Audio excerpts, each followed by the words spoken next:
understand, I'm not here to change you per se. I just want to change your thinking process when it comes to communicating one person to another.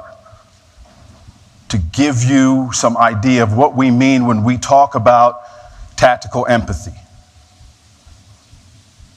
When we talk about the importance of subordinating yourself to the other side. When we talk about the importance of deferring to the other side. When we talk about the importance of demonstrating to the other side that you understand what their worldview is. If you do not understand my worldview, you do not understand me. If you do not understand me, forget about meaningful dialogue. It's not going to take place. I'm going to expose you to a handful of skills, actionable, practical. You can go out tonight and start to use these skills. And you will see what I'm talking about. I don't want you to take what I say at face value. You go out and road test this stuff yourself. Don't believe me. Go out and test it yourself. Hostage negotiators in the United States of America have a success rate of over 94%. That is to say that 94% of the time that we get called out to one of these events, we're able to influence the person to surrender. Now, I would ask that you compare and contrast that to your success rate at influencing other people into doing what you need them to do. The best of you in this room are probably around 35, 40%. I was surprised to learn that in some circles, 1% or less was considered successful. Anybody know who Jordan Belfort is? Who is he? I see your head shaking. Who is he? Wolf of Wall Street. In his book, The Way of the Wolf, he would give his people 200 leads, qualify 10, close 1. Mind-numbing to me. But back to 94 versus 40. Why is there a disparity in those numbers? With hostage negotiators at 94% and you, the best of you in this room, at 40%. Is it because hostage negotiators are smarter than you? I've worked with them all over the globe. I can tell you, no, that's not the case. So what is it? The answer lies in we have a better than average appreciation of human nature. The human nature response specifically, which dictates negative emotions and negative dynamics drive decision-making and drive behavior. You're going to hear me say that ad nauseum over the next hour.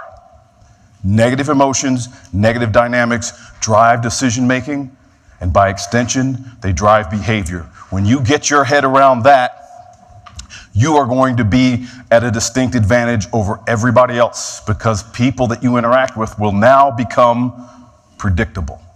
You can begin to predict what they're going to do, what they're going to say, what they're going to ask next because of your understanding of that human nature response. Remember, you don't get in life what's fair, you get what you negotiate.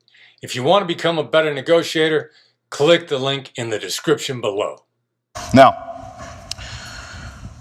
I know you're looking at me going, what is this cop going to tell me about how to do my job? How does what he did, which was use my communication skills to save lives, how is that applicable to my world? I would ask that you consider this. You guys are all compliance professionals. You sell products, B2B, and you try to get people to do what? To buy, to comply. Even if you are not involved in traditional sales, you are still selling. Daniel Pink wrote the book To Sell is Human. In that book, he said 1 in 9 adults in the U.S. workforce are involved in traditional sales. The other 8 out of 9 are involved in non-sales selling, where you're spending the better part of your day trying to get people to bite off on an idea, a suggestion, a proposal, trying to move them in a certain direction. Non-sales selling.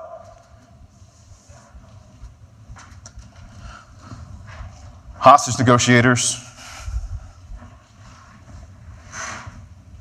We're the ultimate compliance professionals on the planet because we sell jail time and we get people to buy it all of the time.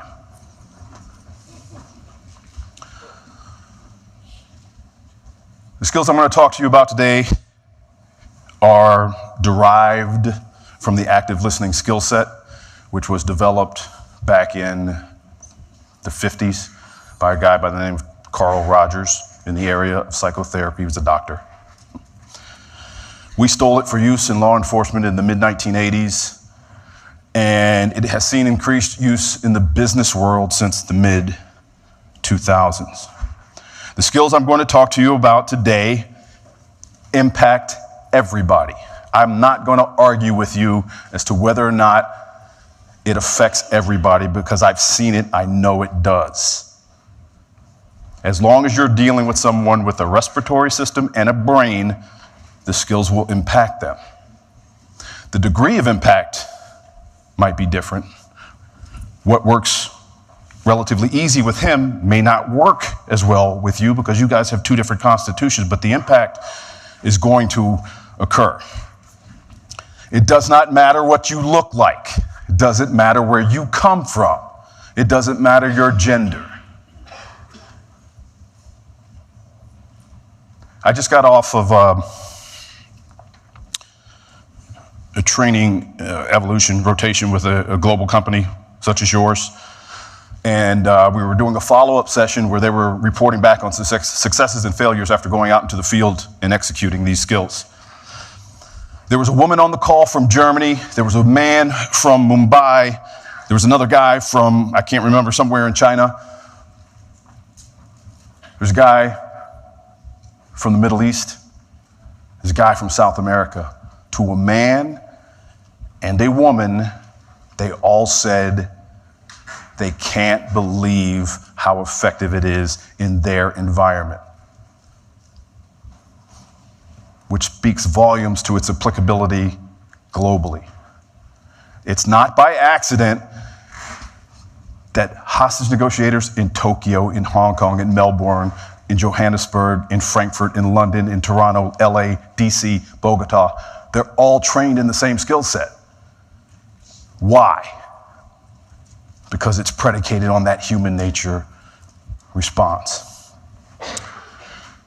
The skills that I'm going to talk to you about are counterintuitive. They're awkward.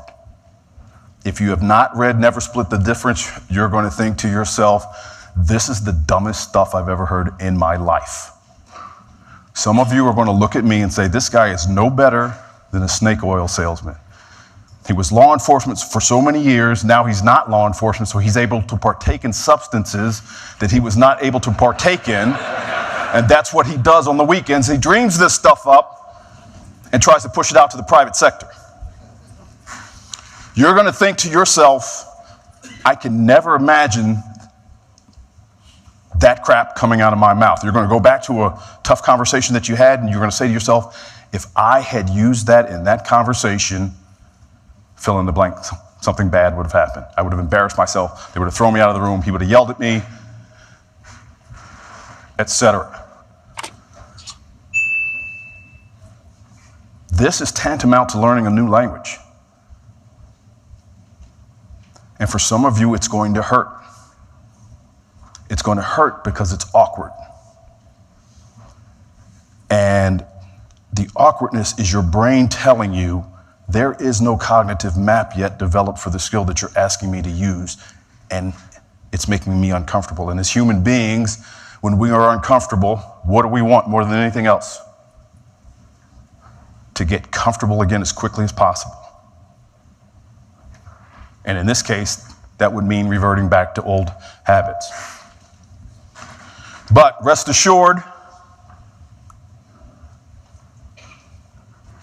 within awkwardness comes accelerated learning because you have to focus harder. And so we'll talk about the foundational skills within the Black Swan Method. This is by no means comprehensive. This is just to get you started. Just to get you started. Charles talked about being innovative, being creative in 2023, setting yourselves apart in 2023. You want to set yourself apart? Change the way you engage the people that you engage on a regular basis. Stop thinking that it's all about you and where you want to end up. Take your goal and objective, put it on the back seat for a time, and look at the circumstances through the eyes of the person who's sitting across the table from you or on the other end of that phone. Remember, you don't get in life what's fair, you get what you negotiate. If you want to become a better negotiator, click the link in the description below. I'm here to tell you, it doesn't matter where you hail from. Likewise, it doesn't matter what the conversation is about.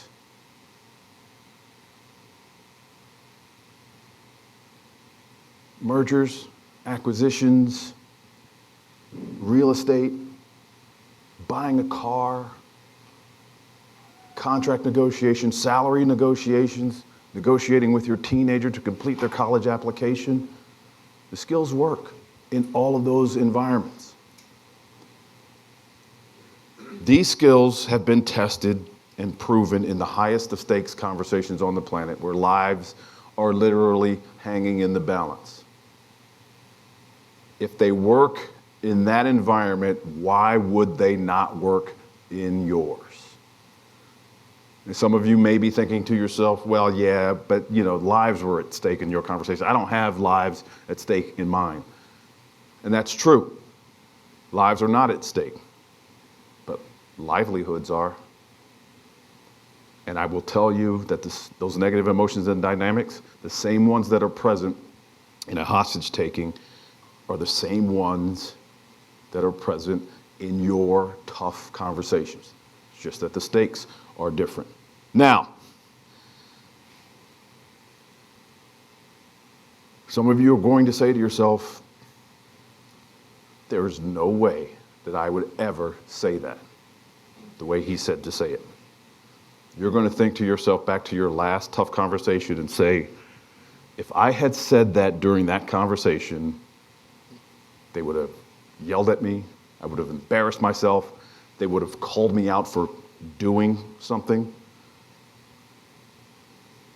they would have laughed at me, etc.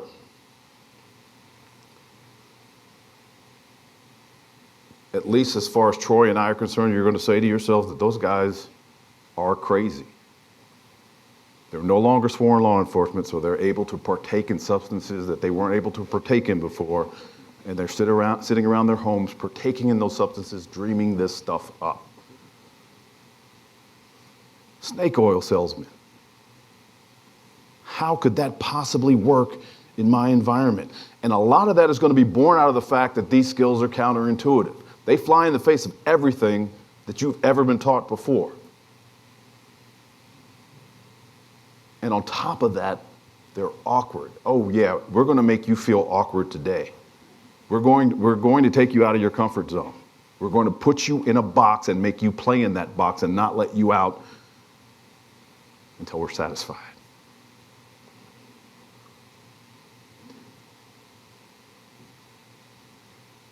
The silver lining to the awkwardness. Well, let's talk about where the awkwardness comes from. Where do you think the awkwardness comes from? Fear of judgment. First word I love, fear. How about you? Where do you think that awkwardness comes from? Self-consciousness. There is some self-consciousness there, similar to what she said, but ultimately the awkwardness comes from the fact that your brain is telling you there is no cognitive map yet developed for the skill that you're asking me to use. And if there's no cognitive map, it makes me hurt, and we don't like to hurt. As human beings, when we are uncomfortable, what we want to do as fast as possible is to get comfortable again. And that usually results in us resorting back to old or, quote, bad habits. But the silver lining is within awkwardness comes accelerated learning, because you have to focus harder. How many of you in this room are proficient, not just functional, but are proficient in a language other than your native tongue? What's the other language? How long did it take you to become proficient? 8 weeks, 24/7, 365 during that 8 weeks. 24/7, 365. So you were in a total immersion program. Day one, how proficient were you? After your first 24 hours.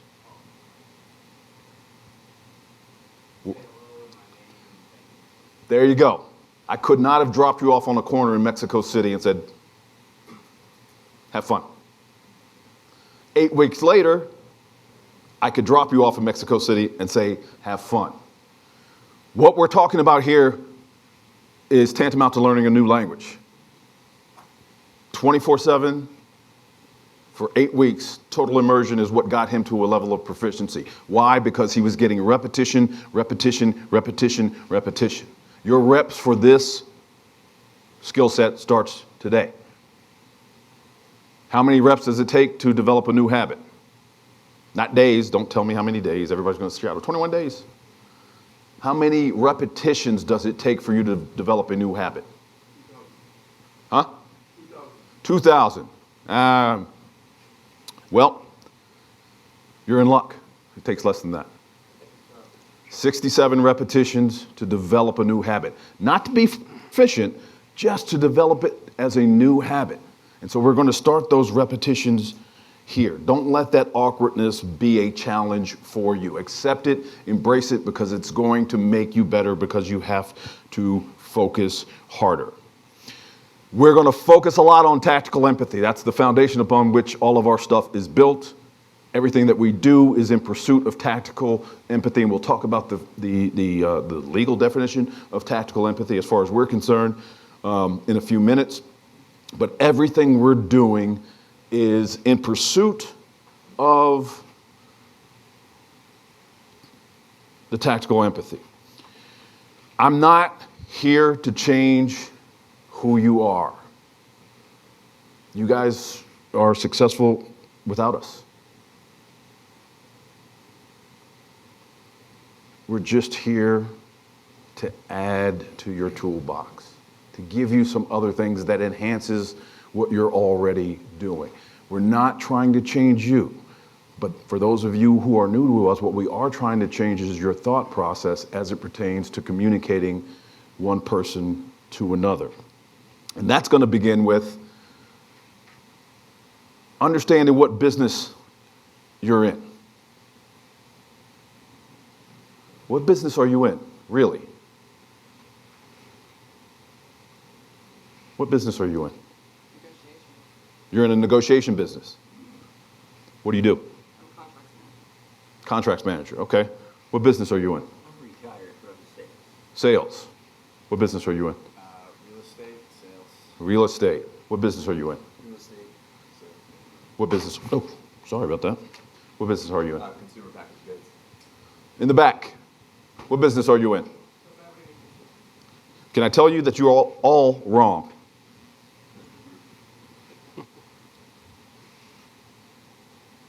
The business that you all are in, this is the change in the thought process. The business that you all are in is the trust business.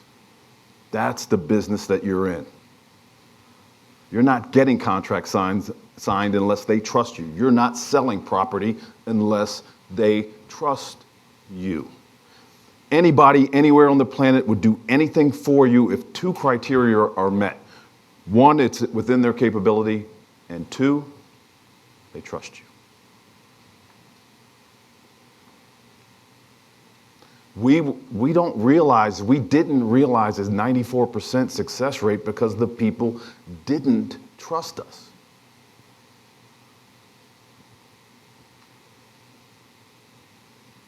We took the time to demonstrate for them that we understood what the lay of the land looked like from their perspective in order to get that level of trust. The only way to get that level of trust in your world is through tactical empathy.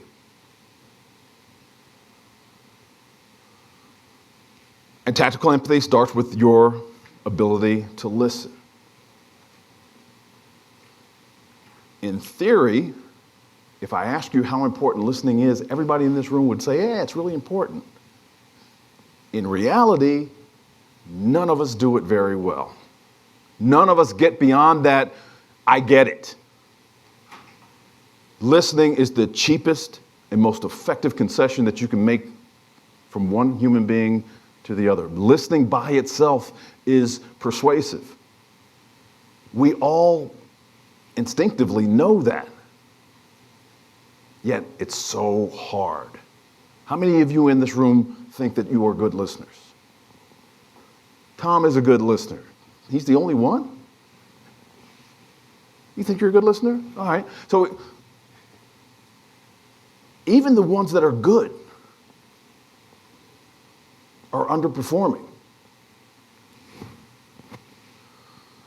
Why do you think they're underperforming by as much as 60%? Why do you think they're underperforming? Because they fail to understand the different levels to listening. What is this all about? Applying tactical empathy with success. Our job was to engage another person in a highly emotive state, de-escalate those emotions, and return them to a normal functioning level in order to influence their surrender. And we got to be pretty good at it. Our success rate, at least here in the States, is somewhere in the neighborhood of 93%. That is to say, 93% of the time that we get called out, we're able to influence the person whom we're dealing with to surrender. And I would ask that you compare and contrast that to your ability, or your success rate, I should say, at influencing other people into doing what you need them to do.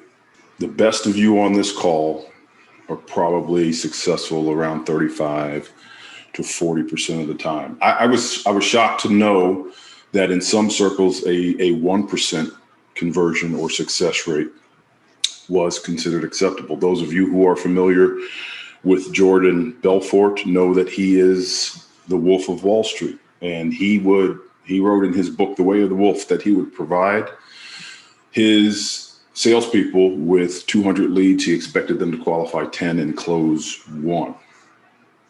And that just kind of blew me away. But why the disparity? If hostage negotiators are around 93% and you're around 40%, why is there a disparity in those numbers?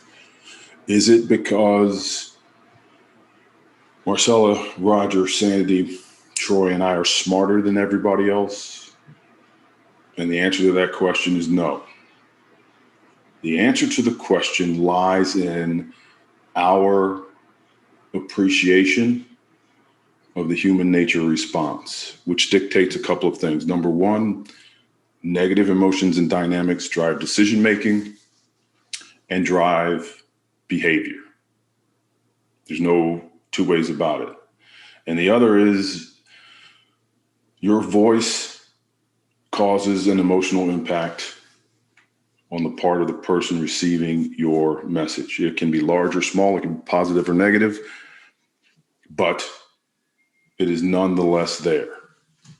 And once you understand those two concepts, once you get your head around those things, once you learn how to navigate the concept looking through those two prisms, people become predictable. You can start to predict what they're going to say and how they're going to act. And by using these skills that have been tested and proven across the world, think about what that would mean to your business, to your life, if you were to increase your ability to influence other people by 50% or more. That's what we're pursuing over the next 2 months. Changing the way you think about communicating one person to another. Not a huge change, just a 1 degree shift in the way you think about communicating one person to another. Now, What's going to get in your way? These skills are counterintuitive. You're going to think to yourself, this is awkward. This is stupid. This may have worked with you because in hostage negotiations, it's a one and done transaction where you have to be concerned about future relationships.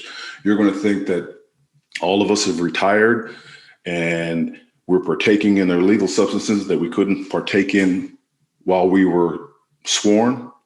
And we just sit around smoking dope and thinking this stuff up. We're snake oil salesmen. You're going to say to yourself, I cannot imagine those words coming out of my mouth. You're going to think about the last time that you were in a difficult conversation or negotiation and what the response would have been from your counterpart if you executed any of the skills that we are going to talk about. You're going to get those feelings. The silver lining of the awkwardness, I should say, is that within awkwardness lies accelerated learning. You learn better when you're awkward because you have to focus. And what we're going to be talking about over the next 8 weeks is tantamount to you learning a new language. Those of you who are fluent or at least proficient in a language other than your native tongue, think about what you felt like when you started to learn. After a week of learning that language, I would not expect you to perform very well if I took you and dropped you into a community where that was the predominant language. Fast forward 6 months, you'd feel a little bit better. It's the same way with the Black Swan Method. It's tantamount to learning a new language. Now, some of you are still maybe struggling. Yeah, I get it, but I still don't see how it's going to relate to the business world. Well, at the end of the day, regardless of your space, you guys are compliance professionals. You provide a good or a service, and you try to get people to comply, i.e., to buy. Troy, Sandy, Roger, Marcella, and I are the ultimate compliance professionals on the planet because all of us sold jail time and all of us got people to buy it all of the time. And so in the most extreme circumstances, when the emotions are highest, when the stakes are the highest, we found that the skills work regardless of ethnicity, regardless of gender, race, creed, or color. It's not by accident that hostage negotiators in Japan, India, Africa, Middle East, North America, South America, Europe, they're all trained in the same skill set. So we know it works regardless of the circumstances. Why? Because everything that we do is based on that human nature response. So whether you're talking about mergers and acquisitions, you're talking about contract negotiations, you're talking about negotiating for a salary increase, you're talking about negotiating with your 17-year-old about getting off her tail and making a decision about what college she wants to go to. The skills work. The biggest hurdle, as I mentioned, is going to be the awkwardness. The awkwardness is going to make you uncomfortable. When you are uncomfortable, what you want to do faster than anything else is to get comfortable again. And that's going to result in you reverting back to bad habits, old habits. The way you minimize, reduce, and eventually eliminate that awkwardness is by going out and road testing this stuff. We're going to give you various assignments over the next 8 weeks where you're going to be expected to go out and road test it. Don't leave any of these sessions believing this stuff works simply because we said so. You have to go out and apply it yourself. See for yourself. Once you use it and you get the desired result, it's going to be like you seeing the unicorn for the first time. You're not going to be able to wait to see it again. Repetitions, repetitions, repetitions. 64 to 67 repetitions is what it takes for you to develop a new habit. And it starts right now. The awkwardness comes from your brain telling you there is no neural pathway yet developed for the skill that you're asking me to use. How do you develop that neural pathway? The only way to do it is practice, practice, practice. We are going to intentionally make you uncomfortable. We're going to intentionally put you in a box. We're intentionally going to restrict your movement as it pertains to the execution of the skills. And we're doing it for a specific reason. We want you to get the fundamentals down first. Once you get the basics down first, then as we move through the content, we'll allow you a little bit more leeway, a little bit more latitude to start experimenting. But initially, we're going to keep you in that box and make you work the skills just as we say it. Negotiation is a series of emotional moments. Whether you try to remove emotion from the situation or not, doesn't matter. You're dealing with a counterpart or set of counterparts that are making decisions emotionally. And so there's going to be a series of emotional moments that occur.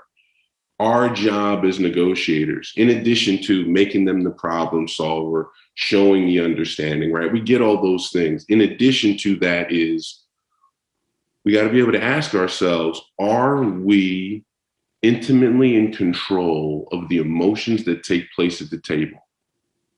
When they're happy, is it because we said something that made them happy, or did they just happen to become happy? When they're pensive, when they're deep in thought, is it because we prompted it and now they got this emotional reaction of, I got to think about it? If they're worried about fear of loss, of losing an opportunity, is it because we prompted it, or did it just happen? And the reality is we want to be in control of those moments. When they feel something, we want it to be because we made them feel that way. And right, and then we calibrate those emotions in our favor. And so this is all about influence. And I know a lot of people struggle with what's the difference between influence and manipulation.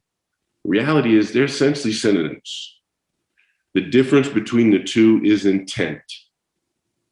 If your intention is to manipulate and take advantage, you might sneak into one of these classes, but there's a really good chance we're not going to work with you one-on-one and help you really reach the next level because we don't deal with narcissists.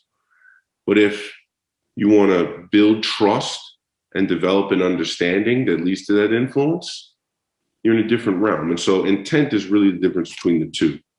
And tactical empathy is how we execute this stuff. And so the other thing to always keep in mind as well is there isn't a rigid sequence.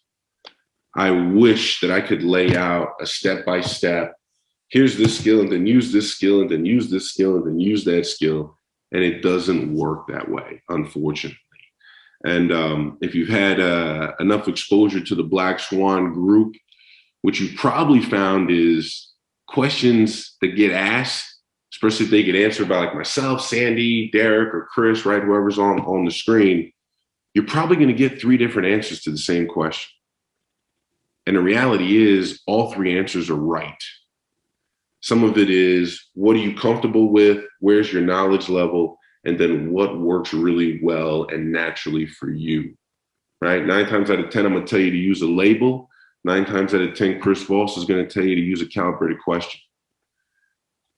How you phrase it, how you drop it in, and what your tone sounds like is really where the rub is at. And so situational awareness is a big part of what fits best in the moment. My question is something that you just said a little while ago, the issues with people who are in the half category and people who are in the elf.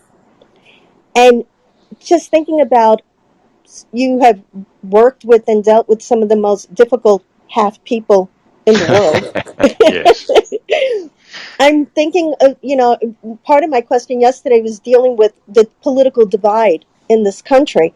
And I'm wondering if you're, for example, you're in a family, or your neighbor is a half, but you want to find some way where you have to work together for something that is going to benefit the entire building, let's say, or the entire community.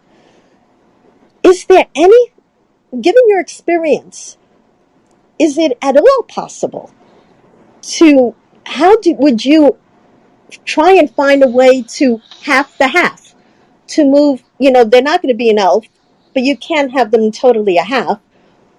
What would you do? What do you do in those situations? Yeah, it's a great question. And so it's all right. So what's your best chance of success? And I used to use that phrase all the time, best chance of success. I learned it from my boss, one of my main mentors, Gary Nessner. He ran a crisis negotiation unit when I first got there. And Gary used to always talk about best chance of success. And I repeated it over and over and over again. And then finally we had a kidnapping go bad and people get killed. And I was at the helm and I said to myself, all right, so I guess best chance of success by definition means you're not always going to be successful. So the first thing you got to relieve yourself of is the needing to always be successful. In baseball, to bat 1,000 or percentage-wise to win 100% of the time. That is not possible. Now, what's my best chance of success? Hostage negotiators got a 93% success rate. 93% success rate. I don't know of any other profession with that high of a percentage success rate. I don't know any salespeople. Wolf of Wall Street, in his book, The Way of the Wolf, he talked about having a 3% success rate. Hostage negotiators, tactical empathy, 93% success rate, which by definition means 7% of those people you are never going to get to an agreement with, no matter how much time you put in. So tactical empathy is still the answer, whether they're a neighbor, whether they're on the condo board, whether they're a family member. Expect it to take longer. Let it sink in. What we prescribe, and a lot of people, when you've got opposing arguments going on, a great way to interact with someone that you disagree with is to say, before I disagree with you, here's what I think your position is. You've done two things. You haven't lured them into thinking in any way, shape, or form that you don't have a counter point of view. Before I disagree, so they know that you're not in agreement. Here's what I think your position is. They're going to listen. You're going to get that sentence out. And then they're going to listen intently for where you're coming from. And that's going to start the transformation process. Now, is that process going to be sufficient? Even if it's 93% successful, which is a really high rate, 7% of the time it's not going to work. But it's your best chance of success. Tactical empathy is always your best chance of success. Do not look for the instantaneous transformation that you will get in less adversarial conversations. One of our longtime students, customers, and I talk about this in my TED Talk. He's in an argument with his sister, family member, family gathering. His younger sister is a primary caregiver for their ailing father. And the pressure on her is enormous. She's had too much to drink, and she starts in on him. And he said he'd seen this happen before, and he realized it was just his turn. And all he wanted to do was make her feel heard and not disagree with anything. Make her feel heard. He said it went on for an hour before she finally ran out of gas. And then she just stopped. She just ran out of gas. Did not get a that's right out of her. Did not feel the oxytocin moment at all. Just was relieved that she was no longer beating on him. The next day, she sends him an email that said, yesterday I attacked you and you showed me nothing but love. Thank you for being my big brother.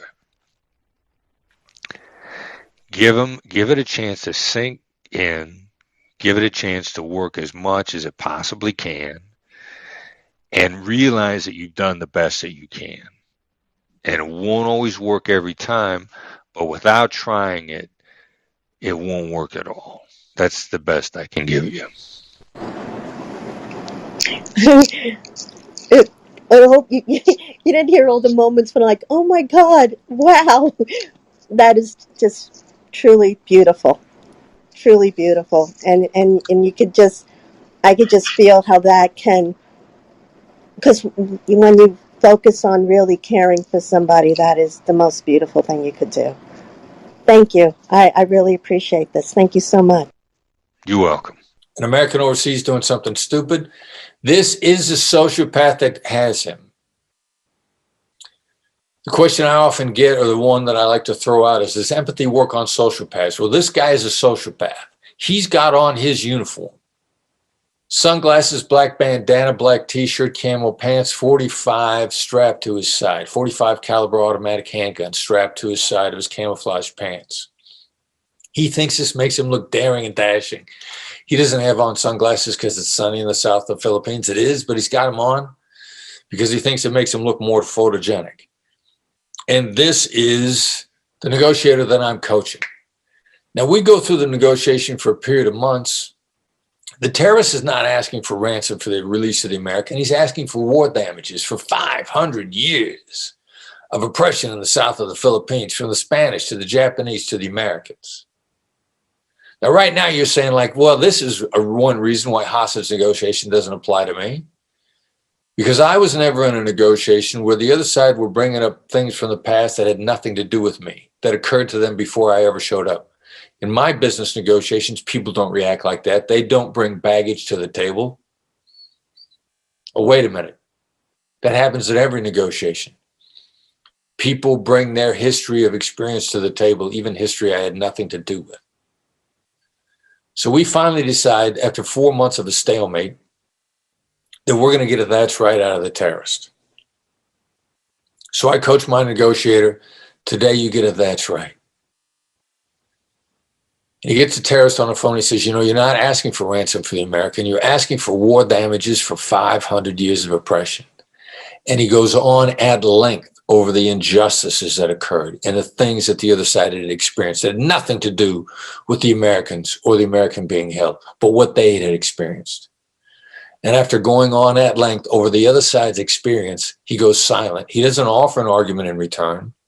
He just goes silent. And the kidnapper on the other end of the phone says, that's right. He summarizes the other side's facts, not our facts, but their facts, and how they felt about the facts. And the kidnapper says, that's right. And the ransom demand goes away. It just goes away.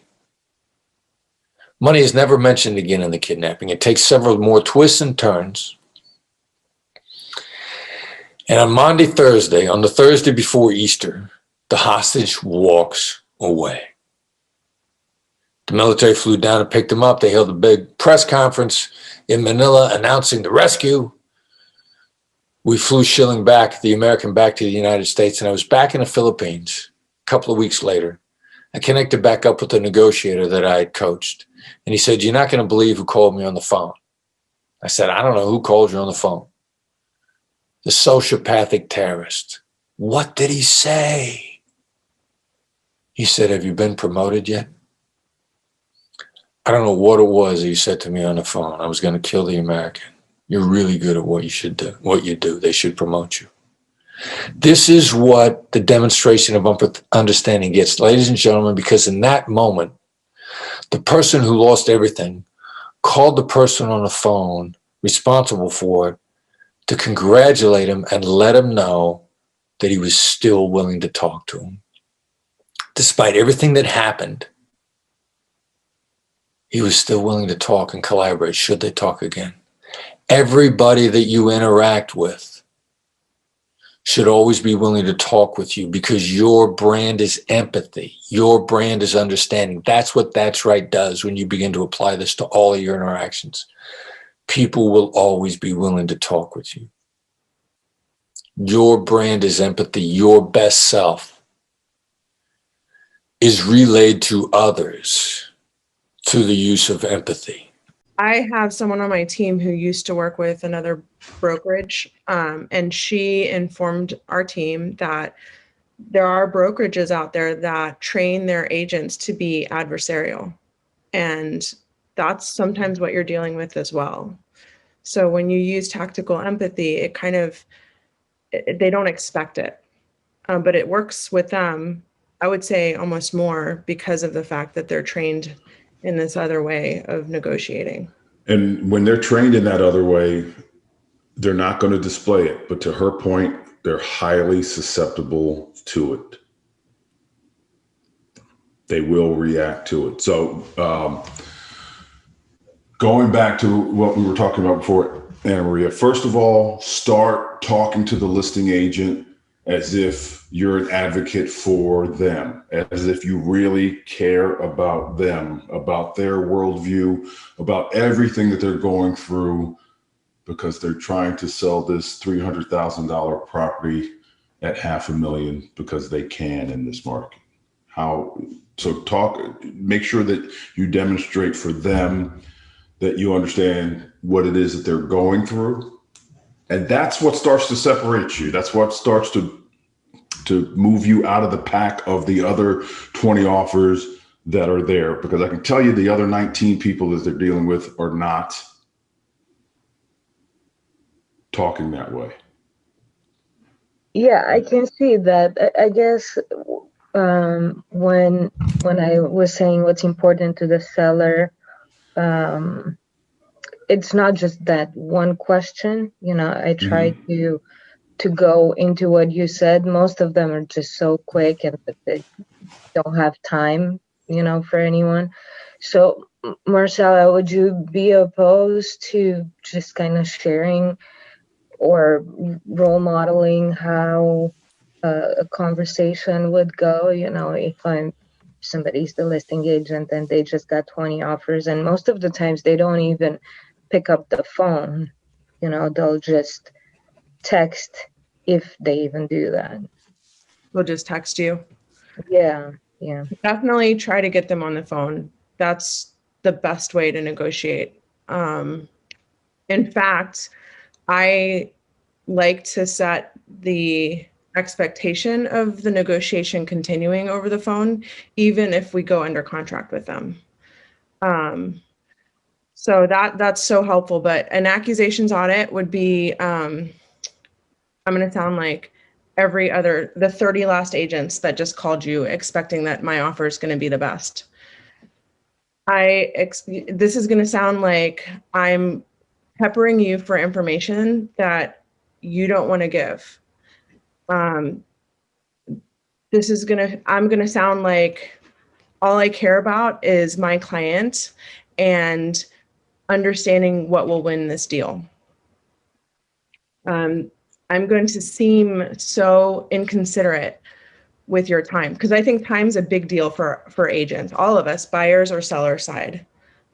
We all are dealing with, when in a market like this, it feels like we're triaging cases or triaging clients. And so I'm very aware of that in my accusations audit. And usually at that point, they just cut me off because they're annoyed, right? Or because they just want to hear the information, but they're giving me permission at that point to communicate information to them that they may not have even been open to hearing. Okay. And then that's when, we discuss where I am with the offer, or I ask them questions, whatever it might be. Do you usually ask them directly, what is the highest offer or something in those lines? I'm usually a little less, I usually don't approach it with exactly what is your highest offer. I say it a different way. It sounds like you have a lot of offers that your client's extremely happy with. what do those offers not have that you would like to see, or your client would like to see in an offer, which is a kind of a different way of saying the same thing. And then I find that they open me that way because they're not being directly asked, what is your highest offer? And then they give me a lot. Then it's quiet. You have to be silent. Okay. Just let them talk. Cool. Yeah, I wouldn't mind jumping in here if you on this with a recent situation that worked with the QT plus one I kind of stumbled into. Would that be, Yes, please. Would it be a problem to do that? So I showed up for a showing with my buyers, and the listing agent was there. She was happening to have an open house going. And I could have been irritated about that, but I thought, this is a great opportunity to talk to her. So while I was waiting for my clients, I was talking to her. I had happened to see her. She had happened to present an offer on one of my other properties and lost it. So I spent a lot of time empathizing with her about that and how good an offer it was. And I really, was disappointed that we weren't able to work together.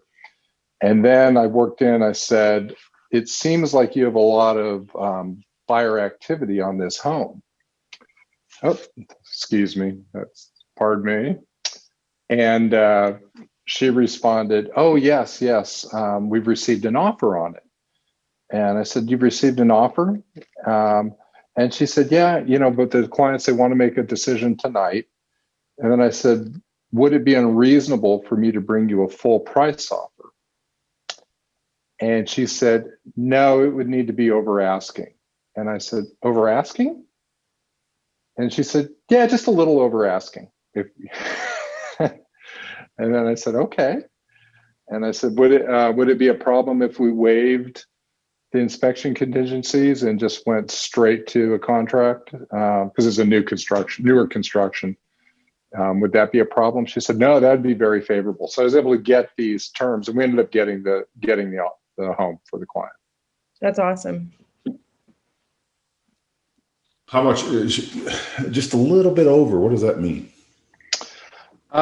We were, let's see, we went about 15,000 over.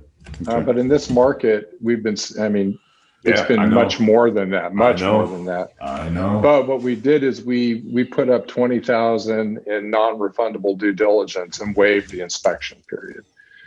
So we were, to do that, we're in, but we were confident, and that's what's kind of what's winning. That's kind of, in our market, the winning formula right now is waiving due diligence and giving them as much money as you can up front. Right. And that goes to support that notion that price is only one term. Right. There are many there are other terms that are concessionable that can make a deal more palatable. But price is probably the most emotional word in the negotiation lexicon because it drives people crazy on the positive and the negative side. It's so seductive and yet so tied to identity that it becomes deal breakers more often than not. Yeah. But I think the big takeaway for me was don't be irritated if the listing agent's there at an open house. That's a great opportunity to get some information, to empathize with them and pull that out.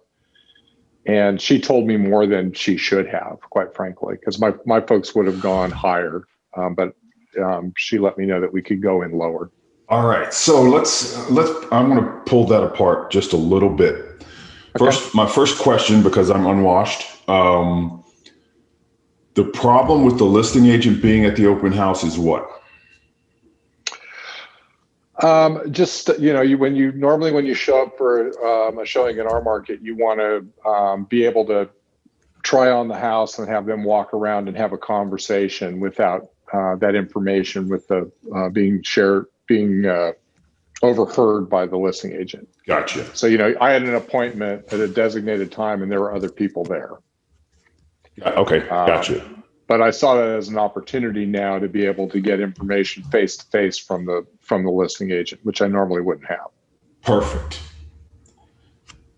Got irritated that they were there, people were there. You had that time blocked out for you and your client. And so it's understandable. There was a certain level of irritation.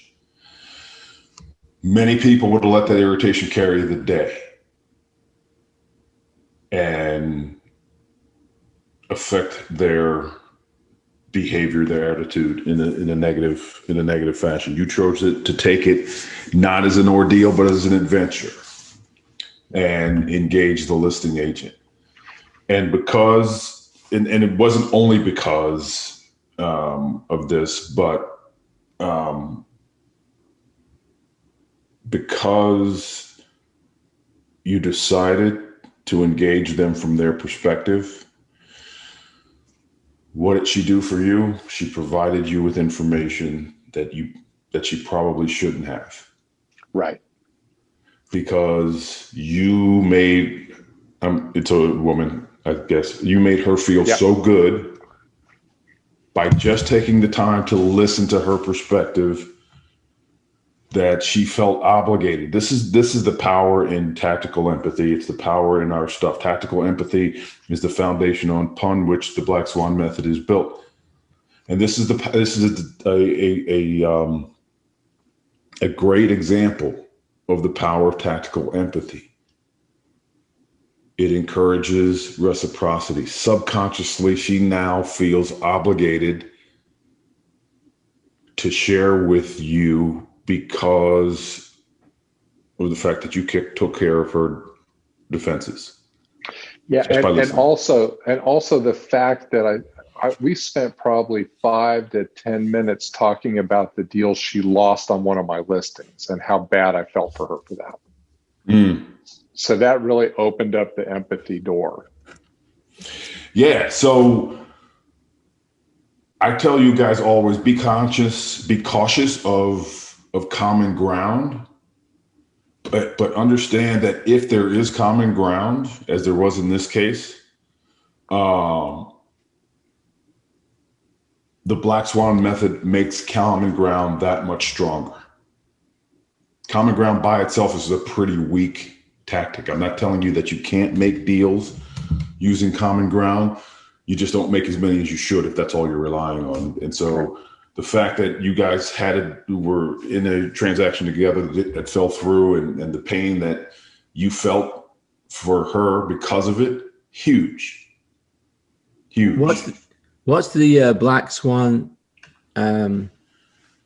way of doing common ground, or what's the distinction in the Black Swan method of common ground? All right, so there is no Black Swan equivalent to common ground. Common ground is black or white. It either is or it isn't. You either have it or you don't.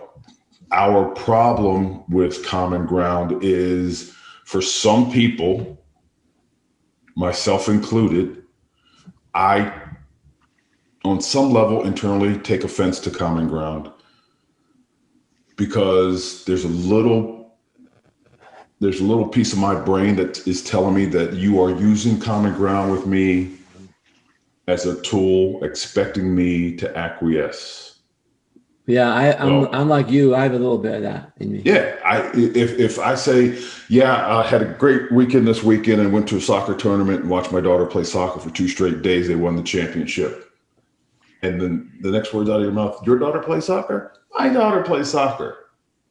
Let's make a deal. You've already made an assumption that I'm going to do what you need me to do. The example that I like to use all the time is when I was back in the police days and I was on the road and I see a violation, I light the violator up, pull him to the side of the road, and before I even unbuckle my seatbelt, there's a badge hanging out of the window of the violating vehicle. It used to drive me absolutely nuts because they've already made an assumption that I'm going to let them walk simply because they also carry a badge, and they've made certain prejudicial judgments about me that I don't like. So that's one of the warnings for common ground. And the other warning for common ground is, again, if you rely heavily on it and it's not there, what are you left with? If that's your go-to move and there is no common ground, what are you left with? You're left with either nothing or trying to lie about common ground on some level. And so I'm not telling you not to use it. Just be judicious and make sure that you're genuine and it's a part of the overall approach to tactical empathy. It's not everything that you're relying on. Marcella, did you want to add anything to common ground? No, as an assertive, I get frustrated with common ground when I'm really busy because you can, like, newer agents will call and start with common ground. And then if, I'm not sure if anybody else has dealt with this, but you'll have a great conversation during the beginning of the transaction. And then that agent may not be as seasoned and the interaction turns into, they don't have common ground anymore and they don't have the experience. And so there's not a lot of ability to deal with the difficult processes that are coming forward in the transaction. So just be careful with common ground, because I think seasoned agents want to work with other agents who know how to negotiate and deal with difficult conversations. Yeah. And go ahead. Thanks, Derek. What do we do when people are trying to do it to us? You know, once I went to buy a little portable stereo at the Best Buy, you know, one of those electronic shops. And the guy said, "Hey, you're from England. You got an English accent." I go, "Yeah." And I was in a hurry. I had to buy it and get back to work. "Oh, I went to England." And probably all he did was go through Heathrow Airport, you know, while he's the way he talked, because I didn't see anything there. Yeah. So how do you stop someone and say, "Hey, buddy, it doesn't work on me"? Well, I don't want to say that. But I don't want to get into that. I don't want him to waste my time. Well, here in the environment that you're just talking about there, he's not trying. There's no next step after that. This is a one-off transaction. So this is, there's no next step with that. And so in a Best Buy type of situation, I don't get out of shape because I know he's not, I know he's not going to try to sell me that, that $50 portable stereo for $75, and then we're going to get into a haggle back and forth. I know he's not trying to get over on me. He may be just, small talking. I even once an internet company wanted me to advertise on Facebook. He's doing the same thing, which would have been more of a long term. And we didn't talk about pricing yet. And he went on the line and Zoom and started this small talk. And I'm thinking, I'm busy, in my mind. So your subconscious is going to tell you, is it genuine, or is he making assumptions about what our relationship is going to look like in the near and distant future? And so you want to probe that just a little bit, because again, not everybody is doing it maliciously. Not everybody is doing it to try to get over on you, but if your spider senses start tingling, then you need to probe it a little bit more to try to find out something more about where they're going with this, what their integrity is. Do your core values line up? If it's nothing more than hitting them with, it sounds like since both your son and my son play soccer, our relationship should go along just as swimmingly. Well, what occurred to me in this one is that he's not a natural salesperson, and but he's following some kind of methodology, like Mr. ABC sales book. I could just tell. So in a sense, he was getting himself in that. But once they start saying, "Oh, you got children? How old?" I'm thinking, what? But you could tell it was a methodology. That's my thing. Methodology of 5-step sales process that his boss taught him. Yeah, he's checking boxes on a script. But if we're being honest, who does that sound like? Checking boxes on a script that we're going down. Who does that sound like? Sounds like all of us, which goes back to my earlier point. What are we doing to separate ourselves from the pack? What is Marcella doing to separate her? 1.5 million and I know that's not large. I know there are other areas of the country that have a larger concentration of agents. But ask yourself, what do you think Marcella is doing to separate herself from 1.5 million other people in the DMV? What are you doing to separate yourself? Let's go with Dean first. Dean, talk to me about your experience with dealing with cutthroat procurement negotiators. It's, can be very clinical. They want to get the best deal possible. I do a lot of work with local government, so they can be really tight on trying to get the best price possible, the best terms. And they think the best way of doing that is to be strong and brutal about it. It raises a question for me, actually, which I was going to throw in earlier, which is, do you use priming as well when you're dealing with a cutthroat? Because I found that to be quite powerful as well. So for the benefit of everybody else, because I know priming as a technique, are you in the UK? Yes. I know priming as a technique is huge in the UK. So share with the rest of the group what you mean by priming, and then we'll talk about its efficacy. Sure, yeah. So one of the things I've been playing with a lot in recent years is you're starting to prime the individual for the behaviors that you want them to display.